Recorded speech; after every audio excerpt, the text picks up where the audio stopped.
If Pearl Harbor was a spark that brought the United States into the Second World War, then D-Day was the culmination of American mobilization, ingenuity, and sheer will. Fire! Following years of planning, Allied forces crossed the English Channel under cover of darkness with the intention of ending the war in Europe.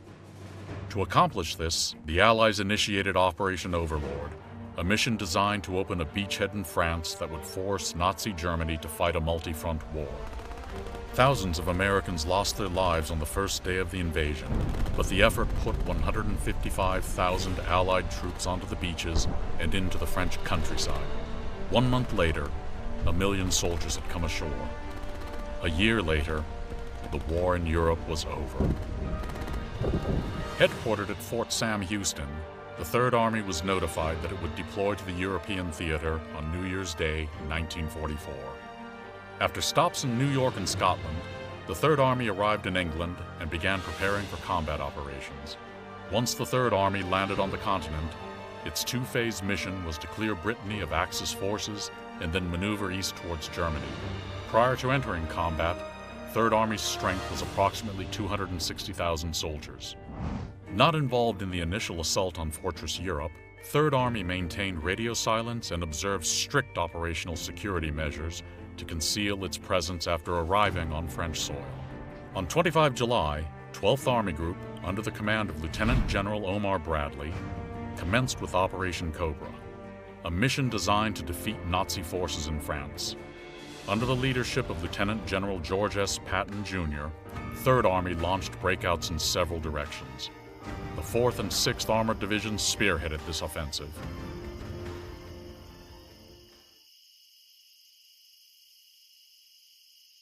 Irate that his forces were unable to stop the Allied advance, Adolf Hitler ordered the 7th Army to launch a counterattack near Mortain, France, early in August. The main body of the counterattack was comprised of 4 panzer divisions. 70 German tanks broke through the U.S. lines, but were halted with support from artillery and fighter bombers. The Nazi counterattack ultimately failed, and U.S. forces, including the Third Army, maneuvered to trap the German 7th Army at Falaise. Hitler's gamble cost him tens of thousands of troops and failed to end the Allied push east. As German forces in Normandy floundered, Third Army's advance increased in tempo, momentum, and lethality. The Third Army's push out of Normandy and race toward the German border was nothing short of extraordinary.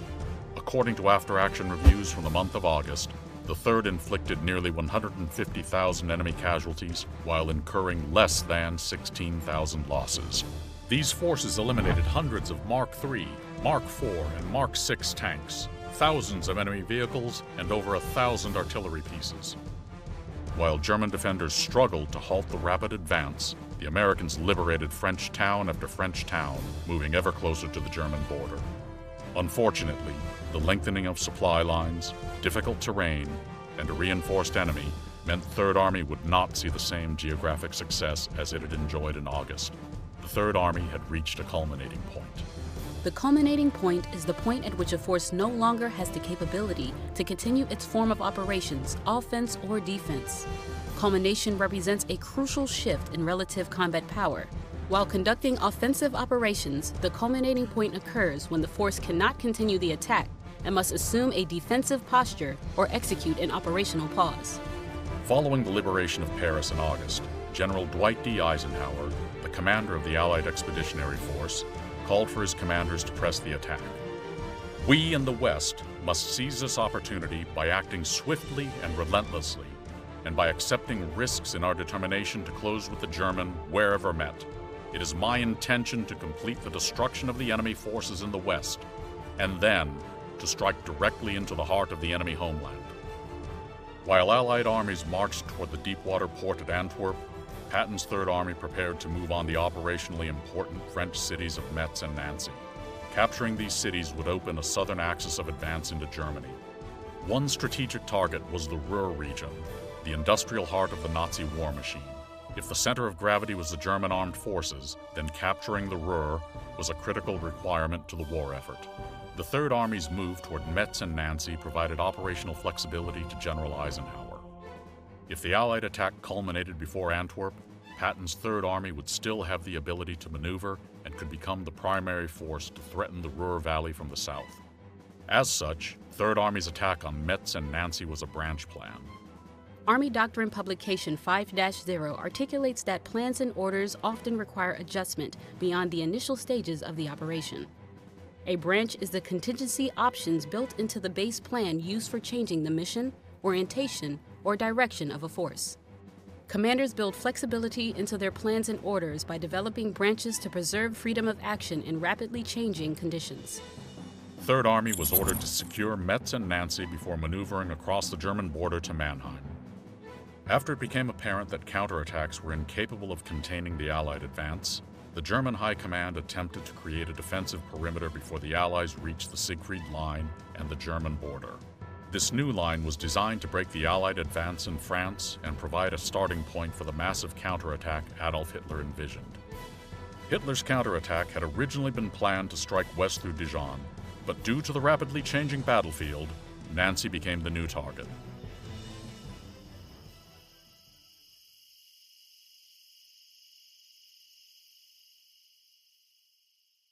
The utter success of Operation Cobra had surprised everyone, including the Americans.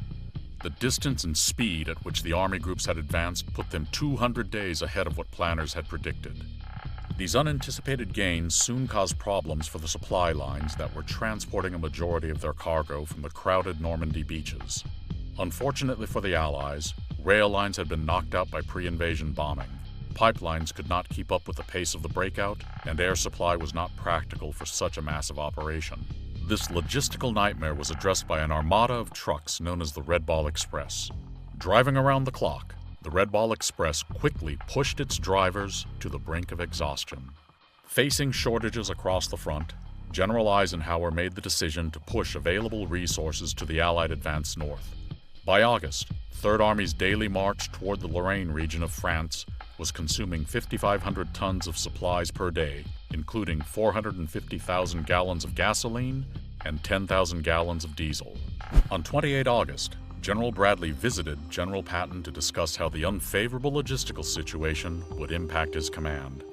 Third Army would begin experiencing a gasoline shortage the following day. During this critical shortage, Patton had no option but to pause his offensive. Supporting units, such as field artillery, became completely immobilized. Third Army's mobility was crippled as the gasoline allocation fell to a low of 25,000 gallons on 2 September. However, Patton's soldiers were able to rebound once fuel supplies returned to normal later that week.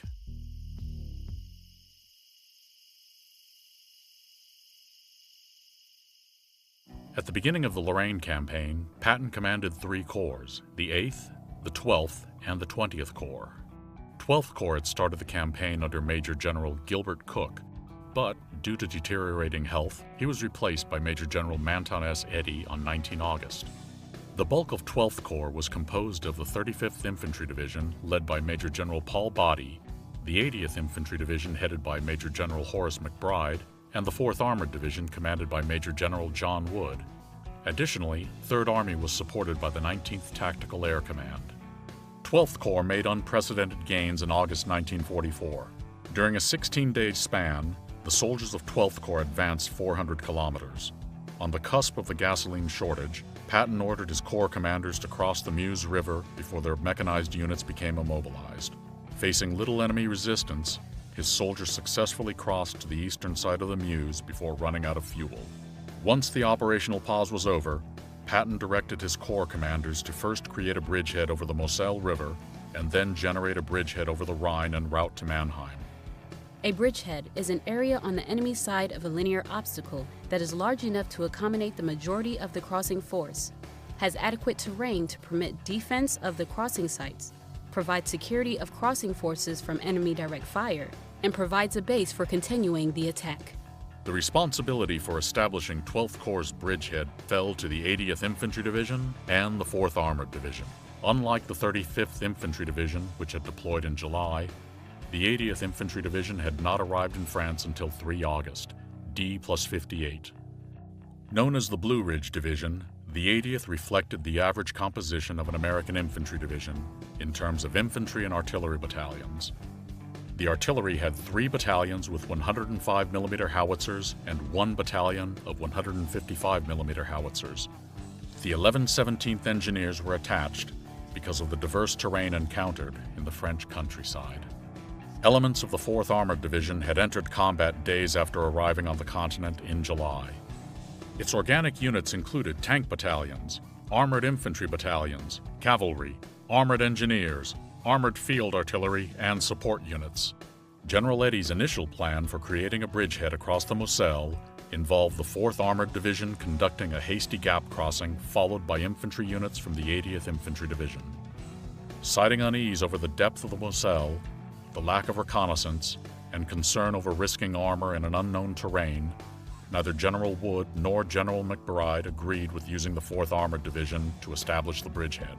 Instead, the 317th Regimental Combat Team, one of the 3 infantry regiments in the 80th Infantry Division, would cross the Moselle near the town of Pont-à-Mousson to generate a bridgehead. Once established, the 318th from the 80th Infantry Division and Combat Command A, 4th Armored Division, known as CCA, would maneuver behind Nancy and seize the city from the east. Meanwhile, the 319th of the 80th Infantry Division would fix the enemy by crossing the Moselle and attack east from the town of Toul. Due to the successes experienced in August, the Americans were not anticipating what lay ahead. In defiance of the slog expected by pre-D-Day planners, 12th Corps' August offensive was the epitome of mobile success. Although considered a peer-level threat, German units had been forced to withdraw at a pace that had not allowed for an organized and deliberate defense.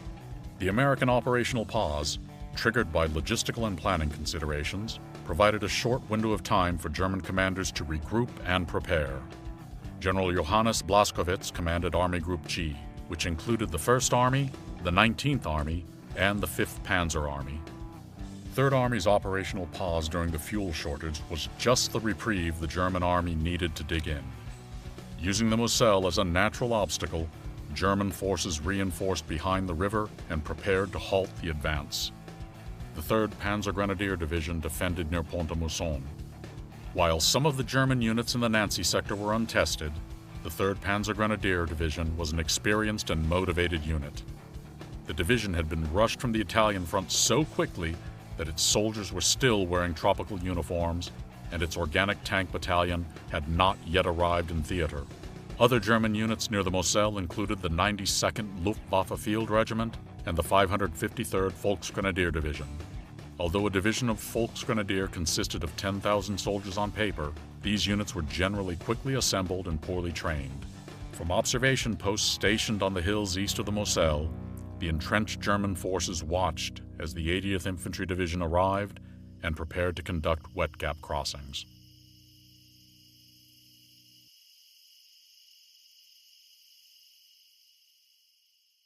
Published only weeks after D-Day, the United States Army released new doctrine on river crossings in FM 100-5, Operations. Similar to the doctrine from 1941, the new field manual divided river crossings into 3 distinct phases: preparing the crossing site, crossing the river, and exploiting the crossing.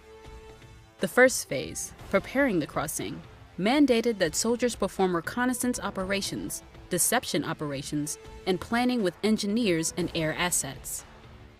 Phase 2 required obscuration or pre-dawn movements, maximizing artillery capabilities and the use of assault boats and ferries before the installation of bridging. The manual from 1944 also stressed holding a reserve force for the third and final phase, exploitation. Today, Army doctrine on wet gap crossings resembles the practices of earlier field manuals, but its tenets have been modernized, and instead of 3 phases, current doctrine identifies 5 phases. Due to its complexity, a deliberate wet gap crossing is a centrally planned and controlled offensive mission, requiring the allocation of specialized crossing resources and a force dedicated to the security of the bridgehead. A division is normally the smallest organization that can conduct a deliberate wet gap crossing. Planning and executing this complex operation requires the careful delineation of command and control responsibilities among the various command posts, headquarters, and supporting units. During a deliberate wet gap crossing, MET-TC will dictate force allocation, and the mission's success will depend on maintaining momentum throughout the operation. Doctrine for a division gap crossing recommends utilizing 4 to 6 routes and maintaining strict traffic management to avoid confusion and enhance combat power in the bridgehead. To maintain momentum and limit its exposure while crossing the gap, the division should be augmented with specific enablers. The division requires an appropriate engineer task force or brigade headquarters for command and control that includes bridging augmentation in the form of multi-role bridging companies known as MRBCs. In addition, the division may require augmentation from other combat engineers, mobility augmentation companies, and dive teams. Military police should augment the division to assist in regulating traffic and conducting route security in the crossing area. Corps and division should allocate additional artillery units to provide obscuration. Finally, the Corps will provide air and missile defense support to protect the bridgehead from air interdiction. Commanders must choose between hasty, deliberate, or covert crossings. A hasty crossing is a crossing of an inland water obstacle or other gap using the crossing means on hand or those readily available and made without pausing for elaborate preparations. Hasty gap crossings are most often used when enemy resistance is weak and the gap is not a severe obstacle. Hasty gap crossings also feature decentralized control at the brigade combat team level, using organic assets or expedient crossing means at multiple sites along a broad front. The strength of a hasty crossing is the avoidance of an intentional pause, thereby promoting speed, facilitating surprise, and providing continuation of maneuver momentum. A deliberate crossing is the crossing of an inland water obstacle or other gap that requires extensive planning and detailed preparations. Deliberate crossings often occur after a hasty crossing has failed or was not feasible. Deliberate crossings require reconnaissance, detailed planning, coordination of fire plans, extensive preparations and rehearsals, and significant engineer assets. Greater time is required to plan, prepare, and execute a deliberate crossing. Hasty and deliberate gap crossings in support of maneuver are similar to breaching operations in that the force is vulnerable while moving through a lane or across a gap. Maneuver units are forced to break movement formations, concentrate within lanes or at crossing points, and reform on the far side before continuing to maneuver. As such, both operations are guided by the acronym SOSRA, which stands for suppress, obscure, secure, reduce, and assault. Suppress. Soldiers must implement fire control measures so support forces can provide effective direct and indirect suppressive fires. The purpose of suppression during gap crossing is to protect and enable the assault and bridgehead forces tasked with seizing the far side objectives. The mission of the support force is to suppress the enemy overwatching the gap. Obscure. Effective obscuration requires decisions on the placement, density, and timing of obscuration fires. Wind conditions need to be factored into the obscuration between the enemy and the crossing area. Commanders must consider that obscuration smoke may do more to identify friendly locations than to mask their activities, and in fact, obscurations can support deception operations. Secure. Forces conducting a gap crossing secure the bridgehead to prevent the enemy from interfering with the passage of forces through the crossing area. The division must secure a series of objectives, including the near side, far side, exit bank, intermediate, and bridgehead objectives. Reduce. Reduce is a mobility task to create and mark lanes through, over, or around an obstacle to allow the attacking force to accomplish its mission.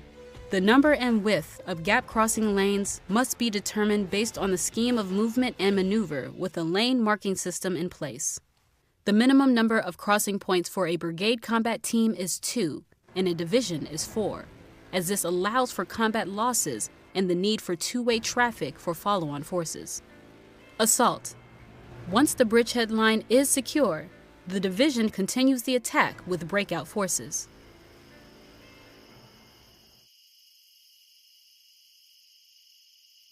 Cutting through multiple European countries, the Moselle River has been an important waterway since the days of the Roman Empire. In 1944, the river posed a serious obstacle to Third Army's advance. The Army engineers who participated in the September crossings described the Moselle as average width 150 feet, variable depth 6 to 8 feet, rate of current 5 miles per hour, bottom firm but muddy, low banks but bulldozing necessary, available fords for foot elements but perilous for tracked vehicles because of mud. Two characteristics especially affected operations: the quick flow and the tendency of the water level to change overnight. American intelligence sources proved unreliable at Nancy. Agents working for the French forces of the interior could not keep up with the speed of the Allied advance, so their reporting became less reliable over time. U.S. cavalry patrols operating west of the river had not been able to identify the threat across the Moselle, and the 80th Infantry Division had not arrived in time to conduct its own reconnaissance prior to its initial assault. Over a 2-day period, 12th Corps attempted to cross an assault force at several points to establish a bridgehead across the Moselle. Rather than conduct this crossing under the cover of darkness on the evening of 4 September, General McBride decided to launch a morning attack. His decision had the assault boats south of Pont-à-Mousson deploy at 0930 on a clear day. To further complicate matters, close air support from the 19th Tactical Air Command was unavailable on the day of the attack. During the initial assault, artillery fire was not requested, except to place smoke on 2 hills on the east side of the Moselle. Later, artillery batteries engaged German targets along the river. The 317th Infantry Regiment, one of the division's assault forces, struggled against the prepared and experienced 3rd Panzergrenadier Division. After successfully crossing a canal on a damaged footbridge, 1st Battalion's crossing of the much larger Moselle failed after multiple advances were broken and their rubber assault boats were destroyed before reaching the river. Attempting to cross near Vandieres, 2nd Battalion was repelled by machine gun fire, mortars, and artillery. 3rd Battalion was ordered forward, but the unit withdrew after being unable to find a crossing point. By 1605, one platoon of G Company of the 317th had successfully crossed the Moselle, but it was soon forced to withdraw because of hostile fire.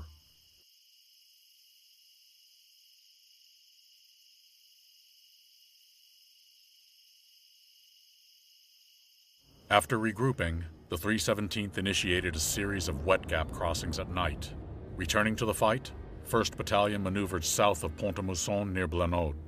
The disciplined German defenders allowed 1st Battalion to cross a canal and enter a flat area with little natural cover before firing.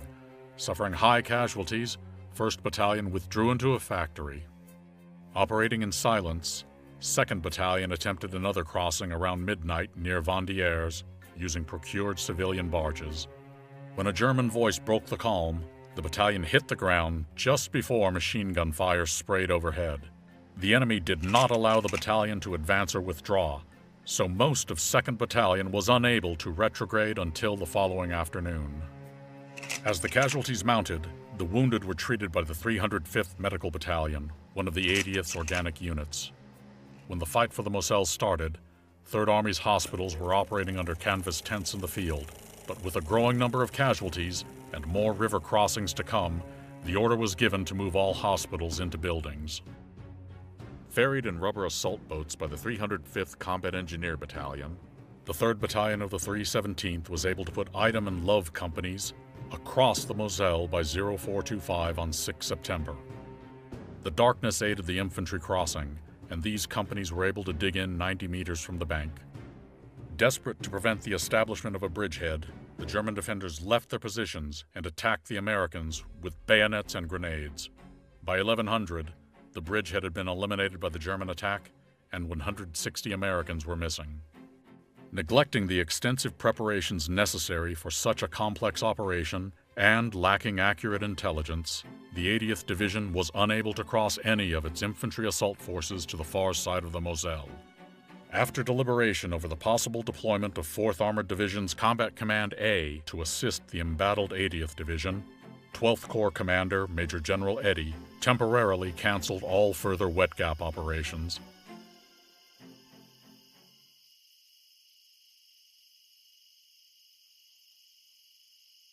According to current Army doctrine, successful gap crossings require surprise, extensive preparation, flexible planning, traffic management, organization, and speed.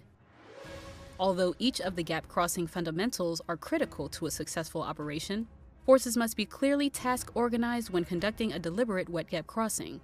Commanders conducting a deliberate gap crossing organize their units into assault, assured mobility, bridgehead, and breakout forces. Assault forces seize the far side objective to eliminate direct fire on the crossing site. A task force consisting of dismounted infantry and engineers may be organized as the assault force. Assured mobility forces provide crossing means, traffic control, and obscuration. These supporting units are task organized to perform specific tasks and are controlled using specific procedures that are clear, simple, and rehearsed by all elements to ensure responsive support of the plan and unity of command and effort. Assured mobility forces include combat engineer companies, mobility augmentation companies, multi-role bridge companies, and military police. A bridgehead force is a force that assaults across the gap to secure the enemy's side, the bridgehead, to allow the buildup and passage of a breakout force. One or more of the division BCTs normally serve as the bridgehead force during a deliberate wet gap crossing.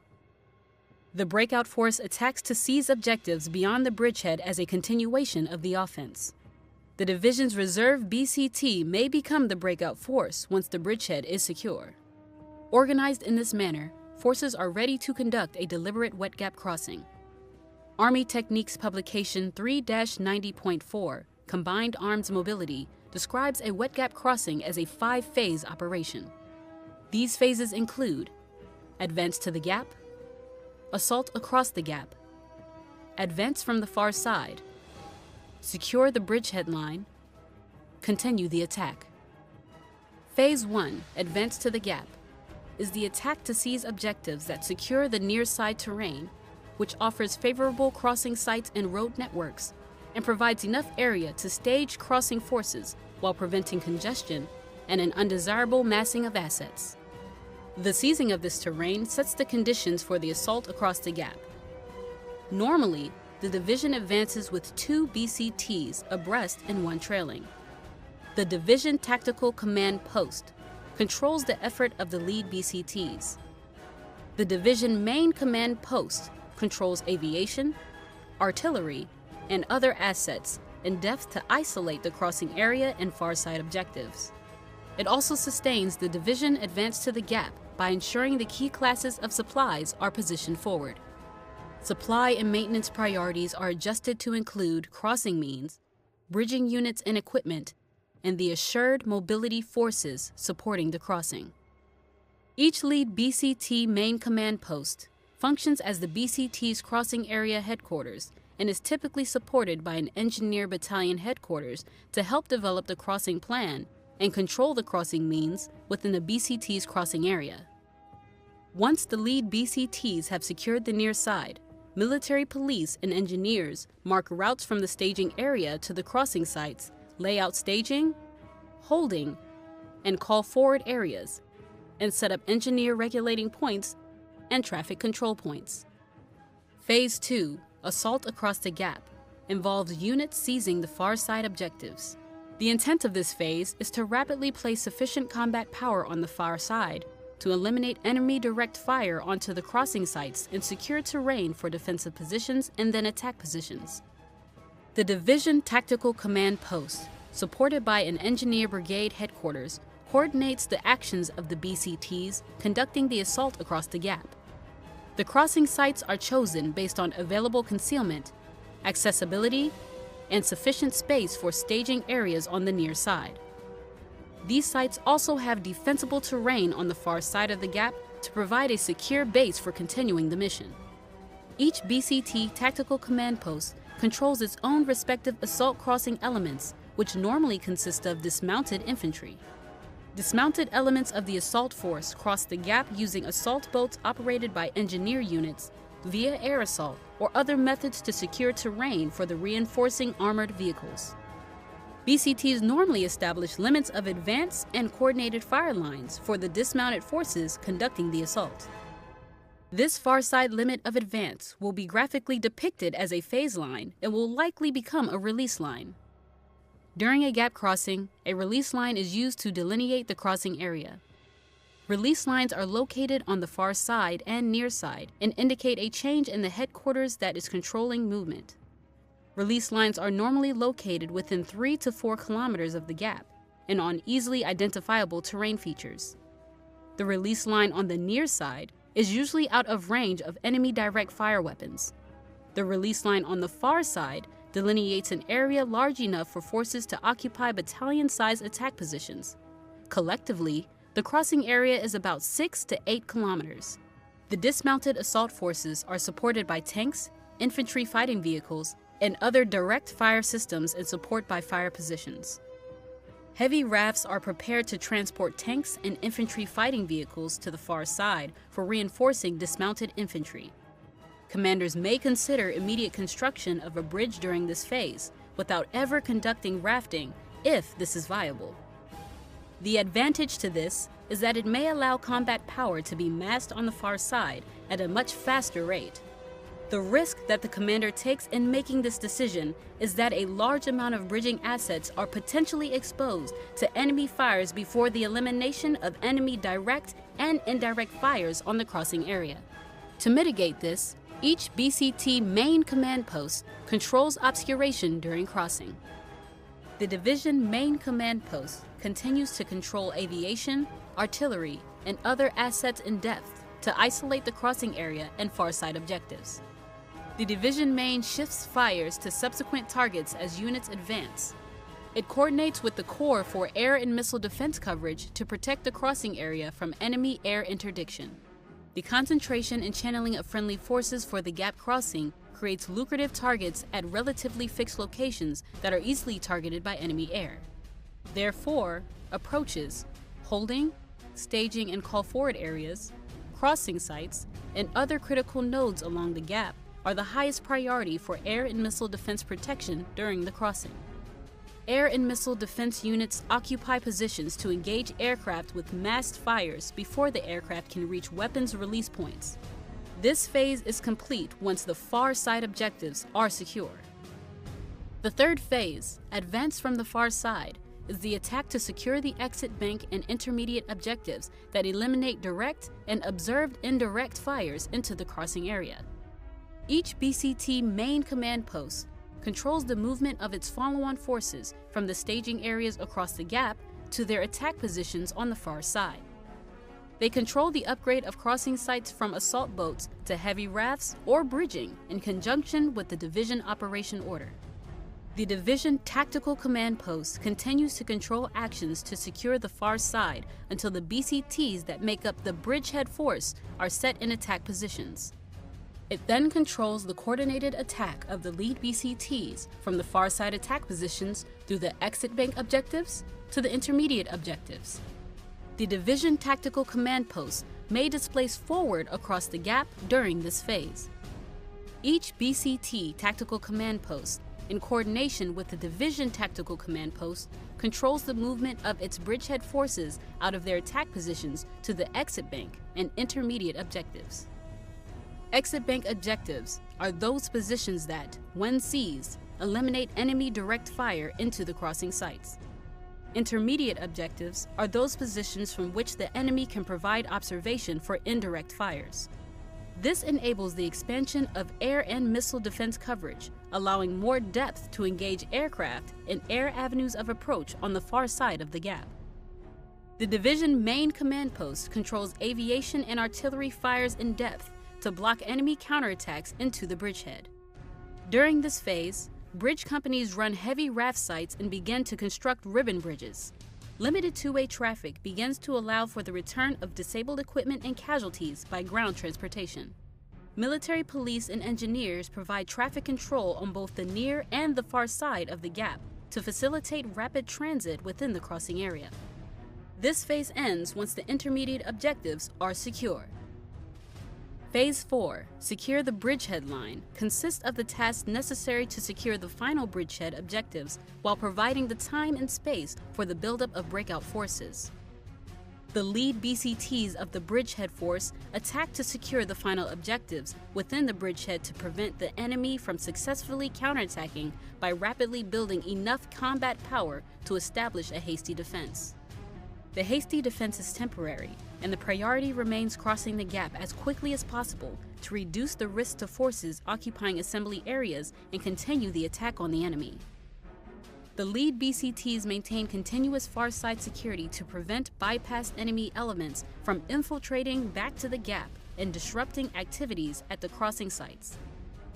They control avenues of approach into the bridgehead and must have sufficient combat power to defeat enemy counterattacks.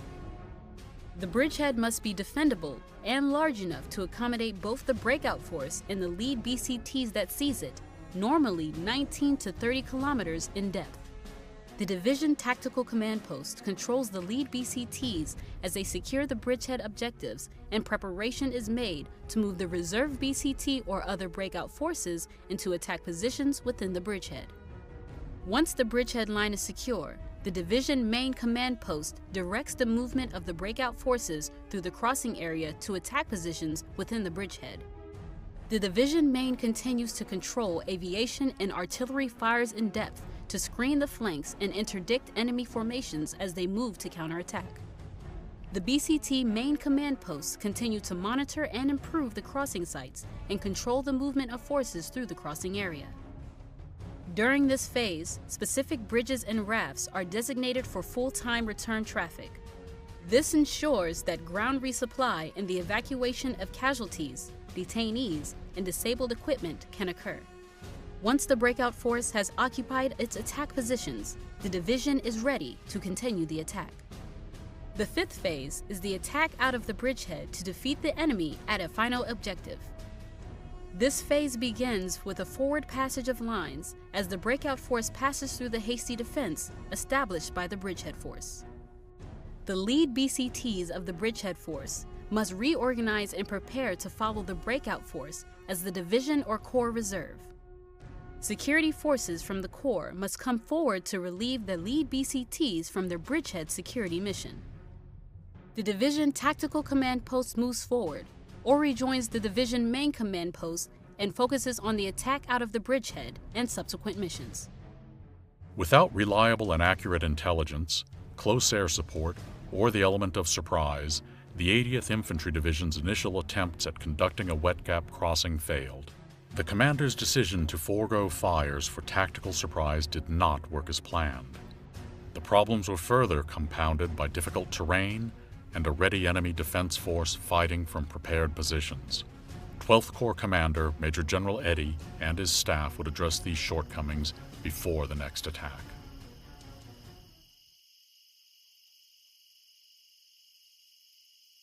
Twelfth Corps' effort to cross the Moselle was aided by a changing battlefield. 7th Army's advance from the south forced German units in the Nancy area of operations to maneuver east to avoid encirclement.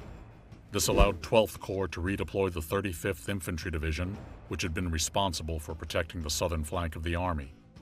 The process was expedited by the 79th Infantry Division's arrival from 15th Corps to assume 35th's mission. Thinking beyond the problem of the wet gap crossing, General Eddy unveiled a new plan on 7 September. The mission called for the 35th Infantry Division to create a bridgehead for the 4th Armored Division in the weakened German defenses south of Nancy. The Armored Division would then attack north to envelop Nancy from the east. The plan was not well received by General Eddy's subordinate commanders, who were concerned that the 4th Armored would be trapped in difficult, unknown terrain. The decision was made to have the 35th create a bridgehead, then attack Nancy from the south, while the breakout force of CCB, 4th Armored Division, swept deeper into enemy territory before turning north. Once this action turned the German defenders south, the 80th Infantry Division would renew wet gap crossing operations north of the city and maneuver toward Nancy. CCA, 4th Armored Division, would be held in reserve to exploit opportunities. As the soldiers prepared for the next round of wet gap crossings, they had to contend with supply shortages ranging from fuel to ammunition to food. Artillery shells were also in short supply across 3rd Army, with 105mm stocks reaching critical levels. Looking to conserve ammunition, artillery teams were ordered to halt unobserved fire. To alleviate Class 1 shortages, 2.6 million pounds of frozen beef and 500,000 pounds of canned beef that had been captured from the German army were promptly sent to the front. Using all means necessary to supply 3rd Army and other units, U.S. 12th Army Group sustainers found innovative ways to maintain operational tempo. When the fuel supply slowed once again, the U.S. Strategic Air Force repurposed several B-24 Liberators to deliver thousands of gallons of gasoline to the front. Instead of bombs, these B-24s delivered fuel so 3rd Army could resume the offensive. One of the 8 principles of sustainment, improvisation, is the ability to adapt sustainment operations to unexpected situations or circumstances affecting a mission.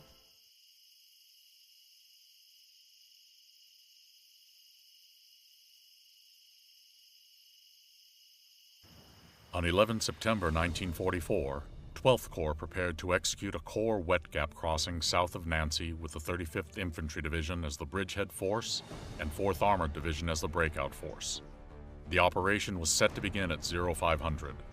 The plan called for the 134th and 137th Infantry Regiments, the assault force, to advance to the Moselle, supported by the 1135th Engineer Combat Group. However, while maneuvering into position for the next day's operation, the 134th discovered an accessible intact bridge that was wired with explosives. After getting permission to cross before the pre-planned time, 2nd Battalion of the 134th began crossing at 1900, and by 2230 had occupied their far side objectives on the east bank of the Moselle. Tank destroyers were supposed to join the effort, but because of a communication breakdown, they never arrived. To eliminate the bridgehead, German ground units counterattacked at 0030, while the Luftwaffe tried to destroy the bridge from the air. The German Air Force failed, but artillery fire knocked out the bridge, leaving the 2nd Battalion stranded. Supported by armor, a determined German assault decimated 2nd Battalion's position, forcing its survivors to swim back across the river to safety.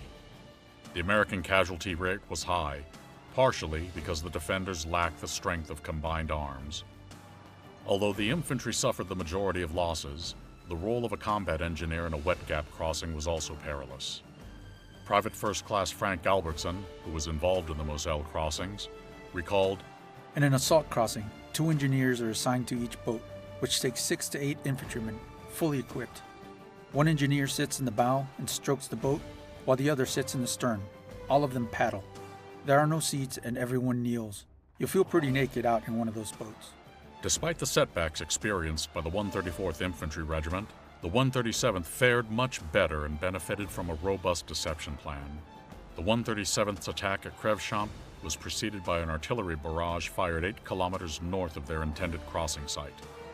This action was followed by a 30-minute bombardment at the actual crossing site by the entire 35th Division artillery, with support from 12th Corps' largest howitzers.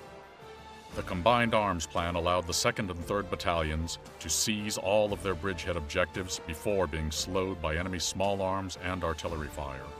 The successful crossing also allowed 1st Battalion to cross the Moselle and maneuver to attack a surprised enemy. Doctrine states that gap crossings are typically a race between the crossing force and the enemy to mass combat power on the far side of a gap. On the evening of 11 to 12 September, the engineers completed the construction of a 51-meter bridge across the Moselle near Bayonne. The bridge allowed infantry and armor to pour into the bridgehead. German commanders ordered a counterattack, but it was quickly defeated. The Americans had won the race to mass combat power. By that afternoon, the 104th Panzer Grenadier Regiment was in full retreat and under duress from P-47s and P-51s of the 19th Tactical Air Command. The successful wet gap crossing had opened the southern route to Nancy.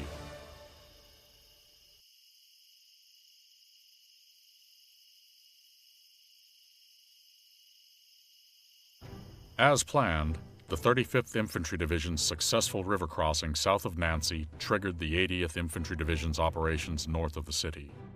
Rather than attack at Pont-à-Mousson again, the 80th would attempt to cross 6 kilometers to the south at Doulois. The terrain was less than ideal. The Moselle River splits east of Doulois, creating an island several hundred meters wide that lacked cover.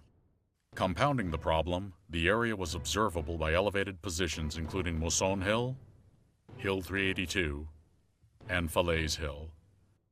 The reconnaissance in force originally attempted by the 80th at Pont-à-Mousson had only limited combined arms, no close air support, and lacked actionable intelligence. The planning for the deliberate crossing would mitigate these problems. Operating in terrain that favored the defense, 12th Corps started shaping the battlefield days before the attack. Unlike the previous crossing, scouts were sent across the Moselle to gather intelligence, and a daily artillery barrage was fired to confuse the enemy as to the time and location of the operation. These actions remain the Corps' responsibility, and current doctrine describes how the Corps will plan, resource, and control all the requirements to execute a believable deception so that the enemy does not know exactly where or when the division will cross the wet gap. On 10 September, 58 U.S. medium bombers attempted to isolate Duluwa by destroying bridges that the Germans could use for reinforcements. The next day, American pilots targeted Pont-à-Mousson in yet another attempt to conceal the actual crossing site. The 80th Infantry Division's wet gap crossing commenced at midnight on 11 September. With 1st Battalion in reserve, the operation opened with the 317th, 2nd, and 3rd Battalions seizing the division's near-side objectives. During Phase 2, assault across the gap, the infantry was supported by 8 battalions of artillery, which opened up with 15 minutes of preparatory fire around 0430. This included fire from 105mm and 155mm howitzers.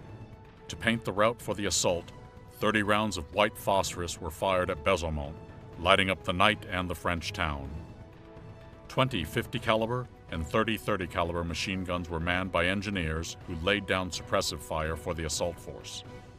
Facing enemy small arms, mortars, and artillery fire, the 2nd and 3rd Battalions crossed the Moselle and by morning secured their exit bank and intermediate objectives. 1st Battalion maneuvered between the 2nd and 3rd, expanding the bridgehead to over 3 kilometers. Around noon, the 318th Infantry crossed, and by nightfall, 5 battalions prepared to defend the bridgehead.